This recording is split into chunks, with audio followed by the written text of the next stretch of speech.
আমি এই জীবনে যতগুলো কেক বানিয়েছি সবগুলো কেকের মধ্যে এই একটা কেক যেটা এতটা বেশি স্নিগ্ধ ছিল, আপনি এই কেকটার দিকে যখন তাকাবেন আপনি মুগ্ধ হয়ে যাবেন। এই কেকটা এতটা সুন্দর, শুভ্রতা কাজ করে। আপনারা পুরো ভিডিওটা দেখতে থাকুন আমি কিভাবে এই কেকটা বানিয়েছি। আসসালামু আলাইকুম এভরিওয়ান, আশা করছি আপনারা সবাই খুব ভালো আছেন। আলহামদুলিল্লাহ আমরাও সবাই খুব ভালো আছি। আর তাই তো আপনাদের সাথে আজকে সুন্দর একটা কেক ডেকোরেশন শেয়ার করব।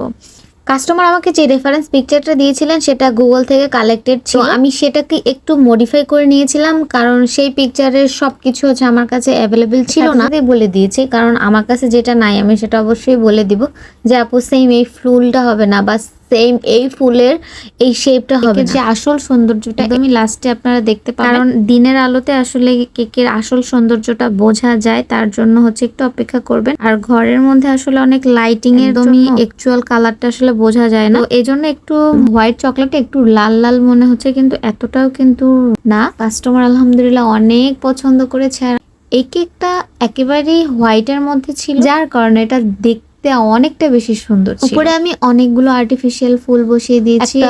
পুরা আমার একটা কি বলে তোড়ার মধ্যে যাই ছিল আমি পুরাটাই এখানে ব্যবহার করেছি। আর আপু যেহেতু রেফারেন্স পিকচারটা দিয়েছিলেন জাস্ট শুধুমাত্র ধারণার জন্য, আপু বলেছিলেন যেভাবে আপু সুন্দর হয় আপনি আপনার মন মতো করে দিন। আমি চেষ্টা করেছি এভাবেই করা, যেখানে যেটা দিচ্ছিলাম যেখানে যেটা ভালো লাগছিল আমি ওইটা ওইভাবেই করে দিয়েছি। কেকটা যখন একটা মন মতো হয় তখন অনেকটা বেশি ভালো লাগে। আর রেফারেন্স পিকচার এরকম ক্রিম ফুলের ডিজাইন ছিল, আমি সেটাও দিয়ে দিয়েছি। আর স্প্রিঙ্কেল দেওয়ার পর তো মাশাল্লাহ মাশাল্লাহ বলতেই হবে, সুন্দর লাগছিল।